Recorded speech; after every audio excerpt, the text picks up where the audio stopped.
आप सभी विद्यार्थियों का हार्दिक स्वागत है पेपर जानकारी यूट्यूब चैनल में। तो विद्यार्थियों, जैसा कि आपको पता है कि मध्य प्रदेश ने आपकी प्री बोर्ड परीक्षाएं 2022 यानी कि ओपन बुक पद्धति से ली जाएंगी। तो इस वीडियो में कक्षा 12वीं के इतिहास का पेपर बिल्कुल रियल लेके आ चुका है और उसी के साथ इसका सॉल्यूशन भी आपको इसी वीडियो में बताने वाले हैं। तो चैनल को कर लेना सब्सक्राइब। अगर टेलीग्राम ग्रुप को ज्वाइन नहीं किया तो टेलीग्राम ग्रुप को ज्वाइन कर लेना, आपको लिंक मिल जाएगी डिस्क्रिप्शन बॉक्स में। ठीक है, तो यहाँ पे आप देख सकते हैं, पहले मैं आपको पेपर दिखाऊंगा, फिर उसके बाद मैं आंसर बताऊंगा। ठीक है, तो यहाँ पे अभी अधिकतम अंक दिए 80 और आपका निर्धारित समय दिया 3 घंटे का। ठीक है, तो मित्रों यहाँ पे हम बता दें, यहाँ पे आपको कुछ निर्देश पढ़ लेने हैं। यहाँ पे आपको ऑब्जेक्टिव क्वेश्चन मिल जाएंगे, ये रहेंगे आपके 6 अंक के, मतलब हर एक क्वेश्चन आपका एक एक अंक का रहने वाला है। ठीक है, और दोस्तों यहाँ पे आप देख सकते हैं 6 क्वेश्चन ये मिल जाएंगे। फिर इसके बाद आपको रिक्त स्थान देखने को मिल जाएंगे जो कि आपके एक एक नंबर के, और ये 7 रिक्त स्थान हो जाएंगे, इसलिए आपके 7 अंक के हो जाएंगे। ठीक है, फिर इसके बाद पहले मैं आपको क्वेश्चन पेपर दिखा रहा हूँ, बिल्कुल रियल है। ठीक है, अब प्रश्न 3 देख लें तो यहाँ पे आपके 6 अंक के मिल जाएंगे। ठीक है, 6 अंक के प्रश्न मिल जाएंगे और एक एक अंक के हो जाएंगे। ठीक है, फिर यहाँ पे आपको एक शब्द में उत्तर देना है, ये भी आपके एक एक अंक के हो जाएंगे, 7 अंक के हो जाएंगे इस प्रकार से। फिर 5वें में आपको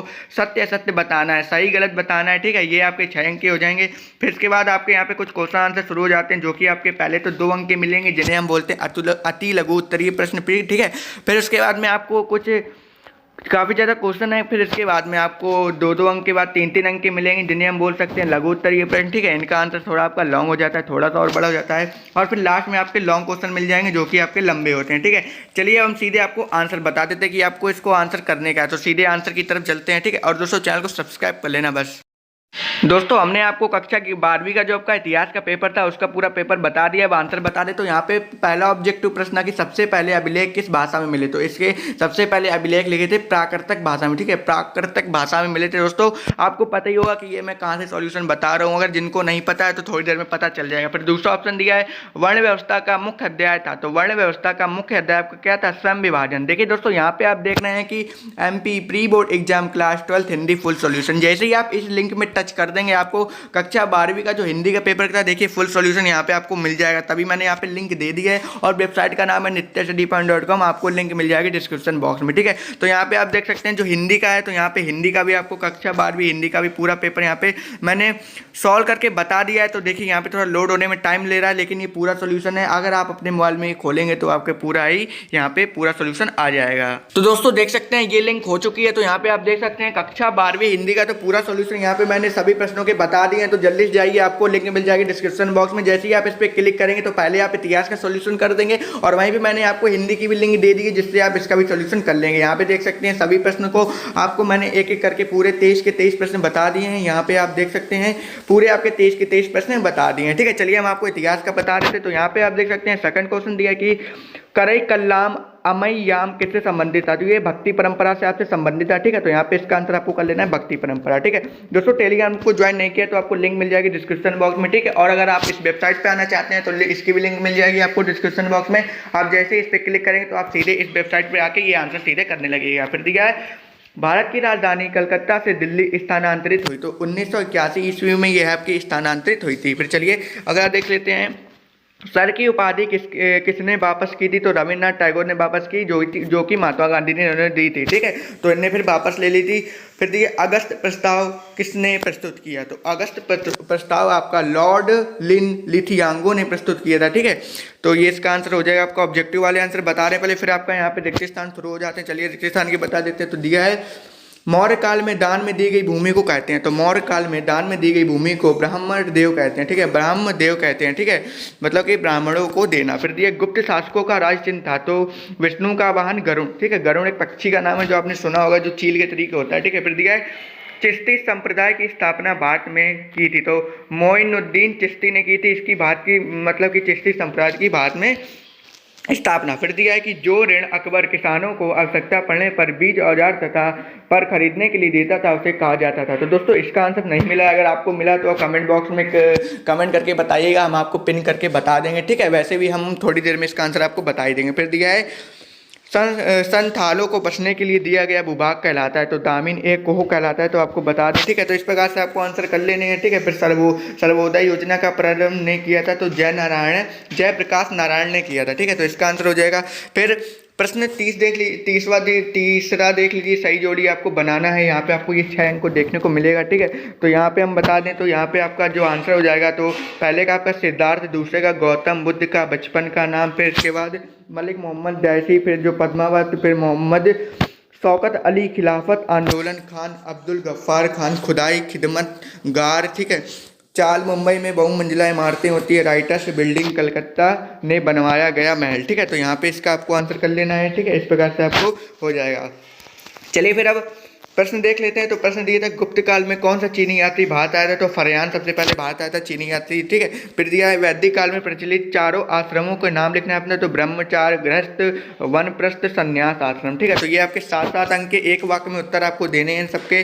फिर आपका अगला क्वेश्चन दिया है जैन मल में अस्ते का क्या अर्थ है, तो चोरी ना करना, ठीक है। जैन मल में अस्ते का अर्थ होता है चोरी नहीं करना, जैसे कि यहाँ पे बोलते हैं नेवर टेल ए लाई, झूठ मत बोलो। इसी प्रकार से एक भाषा है। फिर दिए 17वीं शताब्दी में कितने फीसदी लोग गाँवों में रहते थे, 85% लोग आपके गाँव में रहते थे, ठीक है। 16वीं और 17वीं शताब्दी में। फिर दिया है कॉर्नवालिस कोड कब बना था, तो 1793 में कॉर्नवालिस कोड बना था। फिर अगला क्वेश्चन दिया है अंग्रेजों ने फोर्ट जॉर्ज का किला कहाँ बनवाया था, तो चेन्नई बनाया था ये आपका फोर्ट जॉर्ज का किला, ठीक है। पूरा सोल्यूशन दोस्तों इसी वीडियो में है। पूना समझौता कब हुआ, तो 24 सितंबर 1932 ईस्वी में पूना पैक्ट समझौता आपका हुआ था। फिर अगला क्वेश्चन देख लीजिए। प्रश्न आपके निम्नलिखित प्रश्नों के सत्य असत्य बताने, तो ये भी आपके 6 अंक के पूछे जाएंगे पेपर में। तो यहाँ पे आपका दिया है कि कुषाण शासकों ने देवपुत्र की उपाधि धारण की, तो ये हो जाएगा आपका बिल्कुल सत्य, जी हाँ बिल्कुल उपाधि की थी। फिर अगला क्वेश्चन की बात कर लें, तो अगला क्वेश्चन दिया है कि मनुस्मृति के अनुसार प्रत्येक जायदाद में पुत्रियों का हिस्सा होता है, तो सत्य है बिल्कुल पुत्रियों का हिस्सा होता है, लेकिन आजकल ये नहीं चल रहा है, ठीक है। आपको पता ही होगा महावीर स्वामी ने 4 आर्य सत्य के सिद्धांत दिए, तो ये आपके सत्य थे, ये नहीं आपके 4 नहीं दिए थे। फिर उसके बाद आपको हम बता दें कि कबीर के गुरु चैतन्य महाप्रभु थे, तो ये असत्य हो जाएगा, ये बिल्कुल नहीं थे, तो ये आपका असत्य हो जाएगा इस प्रकार से, ठीक है। ठीक है। असहयोग आंदोलन 1920 से 1922 में चलाया गया, तो ये हो जाएगा सत्य, ठीक है। महात्मा गांधी द्वारा चलाया गया था असहयोग आंदोलन, क्योंकि असहयोग आंदोलन में जो अंग्रेज लोग थे वो भारतीयों पर बहुत ज़्यादा अत्याचार कर रहे थे, इसलिए महात्मा गांधी ने असहयोग आंदोलन की स्थापना की, जिसमें मजदूरों ने काम करना छोड़ दिया और जो हमारे भारतीय शिक्षक थे उन्होंने पढ़ाना छोड़ दिया और उन्होंने अपना खुद का एक विद्यालय खोला, ठीक है, जिससे अंग्रेजों की कमर टूट गई और वे भारत से चले गए, ठीक है। फिर 1947 में पूर्वी पाकिस्तान स्वतंत्र होकर बांग्लादेश नामक नया राष्ट्र बना, तो असत्य ये नहीं बना था, क्योंकि जब पूर्वी पाकिस्तान अलग हुआ था तो मेरे ख्याल से भूटान बना था, ठीक है। फिर आपके यहाँ पे क्वेश्चन से शुरू हो जाते। फिर दिया मौर्यकालीन इतिहास के प्रमुख स्रोत बताइए, अथवा हम दिया है इतिहास लेखन में अभिलेखों का महत्व है, तो इसका उत्तर हो जाएगा मौर्यकालीन इतिहास के प्रमुख स्रोत निम्नलिखित है कौटिल्य अर्थशास्त्र, मुद्रा रक्षक, इंडिका, बौद्ध साहित्य, पुराण और अशोक के अभिलेख, ठीक है। तो ये आपके 6 इसके जो है मौर्यकालीन के इतिहास के स्रोत, ये आपके 6 हो जाएंगे इसमें, ठीक है। इस प्रकार से दोस्तों छोटी सी रिक्वेस्ट है कि अगर आपने चैनल को सब्सक्राइब नहीं किया तो चैनल को सब्सक्राइब कर लेना, और टेलीग्राम ग्रुप को ज्वाइन नहीं किया तो लिंक आपको मिल जाएगी डिस्क्रिप्शन बॉक्स में, ठीक है, ज्वाइन कर लेना। और दोस्तों एक बात और बता दूं, अगर आपको ये PDF चाहिए तो आप इसकी जो लिंक है वो मिल जाएगी, जैसे ही आप इस पर क्लिक करेंगे तो आप सीधे इस वेबसाइट पर आके आंसर लिखिएगा, ठीक है। फिर 7वां दिया है सनातन धर्म में पुरुषार्थ के कितने प्रकार का वर्णन है, तो अथवा में दिया है महाभारत कालीन भारतीय समाज की प्रमुख समस्याएं क्या थी, तो सनातन धर्म में ये ऊपर वाला मैंने बता दिया क्योंकि ये इजी था।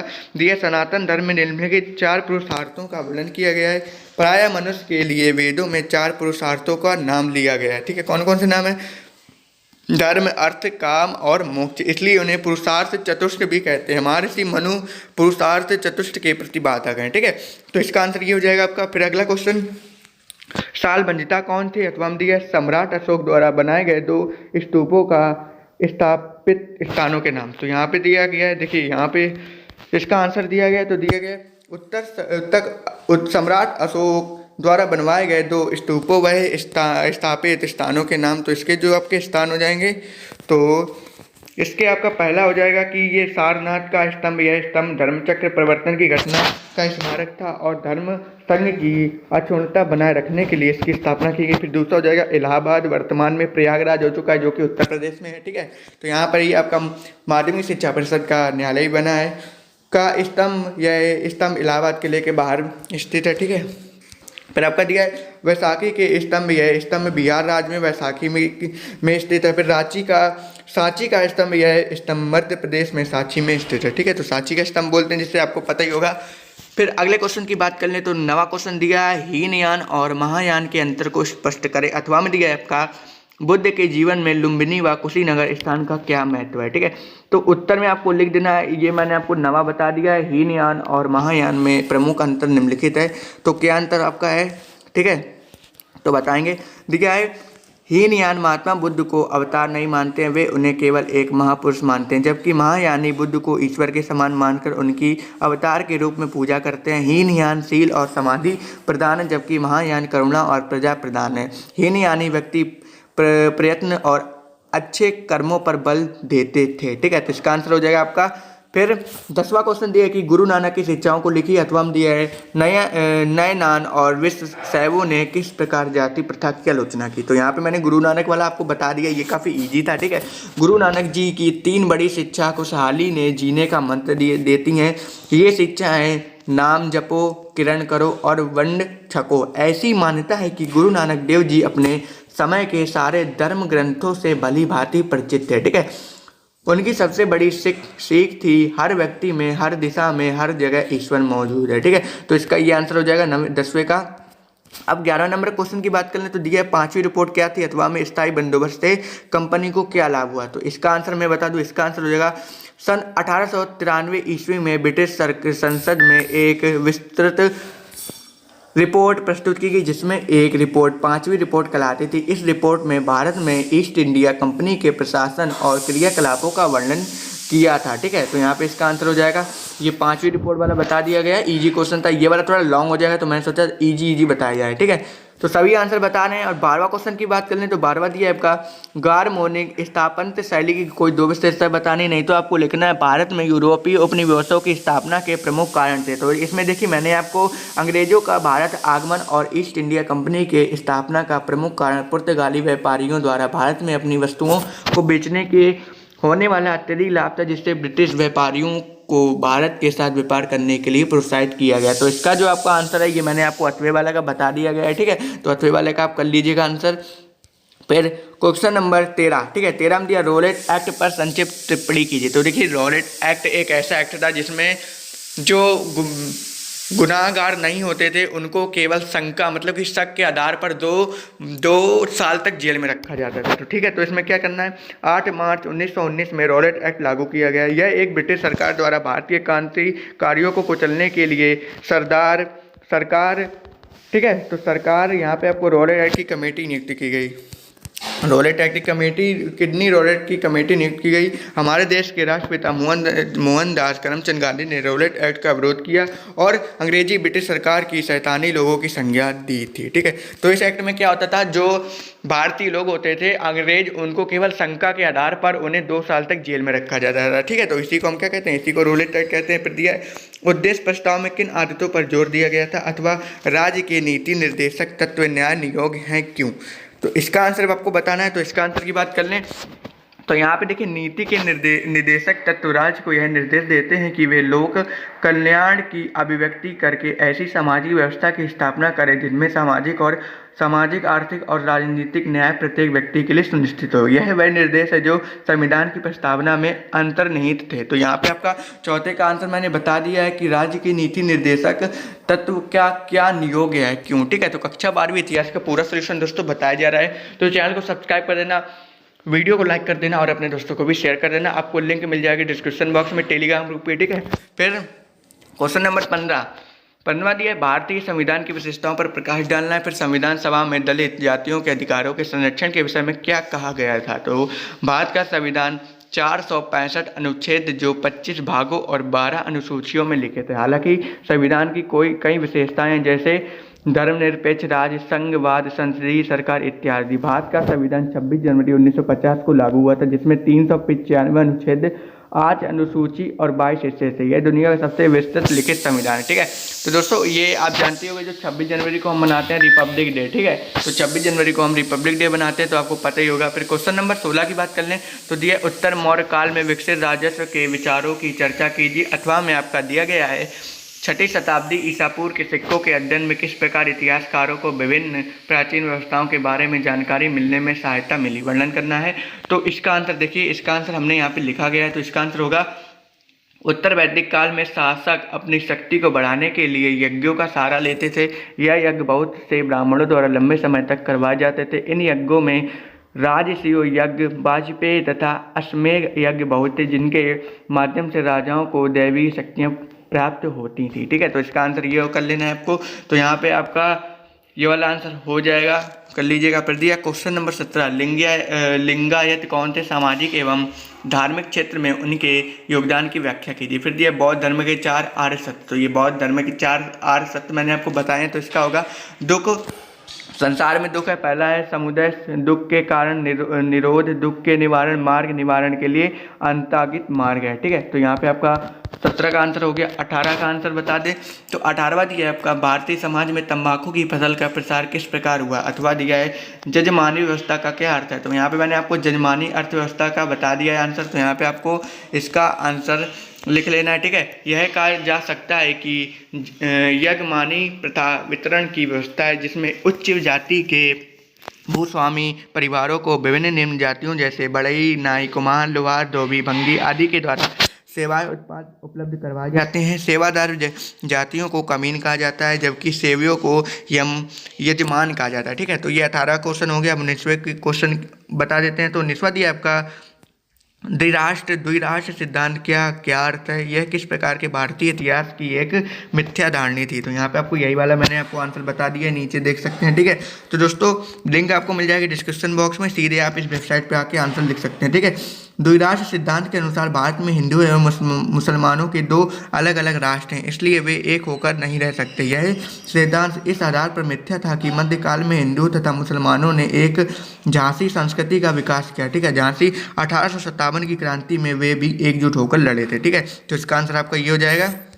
अब क्वेश्चन नंबर 20 की बात करें तो क्वेश्चन नंबर आपका 20 दिया था बेसरिया और बासरिया सूफी परंपरा के बीच एक रूपता और अंतर दोनों को स्पष्ट करना है। अंतर में दिया अथवा में दिया है आपका वह तमिल ग्रंथ जो तमिल वेद के रूप में जाना जाता है का शाब्दिक परिचय दीजिए। ठीक है, तो यहाँ पे बेसरिया सूफी संत खानखाओं में रहते थे। खानखा एक फारसी शब्द जिसका अर्थ है आश्रम, जबकि बेसरिया सूफी संत खानका का तिरस्कार करके रहस्यवादी एवं फकीर की जिंदगी व्यतीत करते थे। बासरिया सिलसिले सरिया का पालन करते थे, किंतु सरिया में बंधे हुए नहीं थे। ठीक है, अब देखिए इसका जो था उत्तर था, इसका उत्तर देख सकते हैं आप, ये दिया है आपका, मैं पढ़ के बता दे रहा हूँ। सूफी सिलसिले मुख्य रूप से 2 भागों में विभक्त थे। पहला था बेसरिया और बासरिया। ठीक है, बासरिया का अभिप्राय था इस्लामिक कानून अर्थात सरिया का पालन करना। ठीक है, करने वाली सिलसिले, और बेसरिया का अभिप्राय था कि ऐसे सिलसिले जो सरिया में बंधे हुए नहीं थे और अर्थात कानून की अवहेलना करते थे। बेसरिया सूफी संत खानका का तिरस्कार करके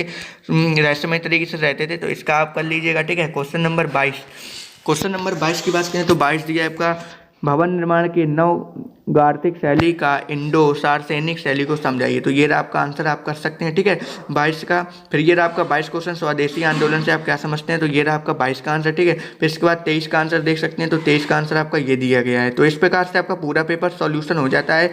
तो दोस्तों सबसे पहले आपको इस चैनल पे कक्षा 12वीं इतिहास का पूरा सोल्यूशन प्रोवाइड करा दिया गया है, हिंदी का भी करा दिया गया है और बहुत जल्द आपको सभी सब्जेक्ट का करा दिया जाएगा। तो चैनल को सब्सक्राइब कर लीजिएगा और वेबसाइट का नाम है nityasiddhi.com। तो आपको इसकी लिंक मिल जाएगी डिस्क्रिप्शन बॉक्स में, और टेलीग्राम ग्रुप को ज्वाइन नहीं किया तो टेलीग्राम ग्रुप को ज्वाइन कर लेना, आपको इसकी भी लिंक मिल जाएगी डिस्क्रिप्शन बॉक्स से। तो मिलते हैं नेक्स्ट वीडियो में अंत तक बने रहने के लिए बहुत बहुत धन्यवाद।